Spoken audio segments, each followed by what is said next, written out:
Hello सगळ्यांना नमस्कार. हा व्हिडिओ जो मी आत्ता पोस्ट करते खूप महत्त्वाचा व्हिडिओ आहे. मी ना आत्ताच एका लाईव्ह कार्यक्रमावरून आले आणि कमाल असा एक स्टेज परफॉर्मन्स बघून मी आले. खूपच ओव्हरवेल्मिंग असा परफॉर्मन्स होता आणि खूप टाळ्या वाजवल्यात, मी खूप एन्जॉय केलं. परफॉर्म करणाऱ्यांचं खूप कौतुक करून मी बाहेर पडले आणि suddenly I just felt hollow and I realise की हे असं लाईव्ह परफॉर्मन्सचं थ्रिल मी अनेक वर्षात अनुभवलं नाही आहे. म्हणजे मी शेवटचं नाटक केलं होतं 1999 लग्नाची बेडी. त्यानंतर समहाव मे बी मी back to back daily soaps करते म्हणूनही असेल की कुणी मला कधी नाटक ऑफर केलं नाही आहे किंवा तो योगच आला नाही आहे.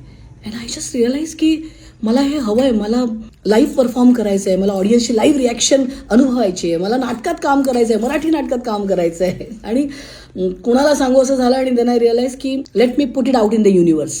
मी मॅनिफेस्टेशनमध्ये बिलीव्ह करते आणि मला असं वाटलं की social media is the right place.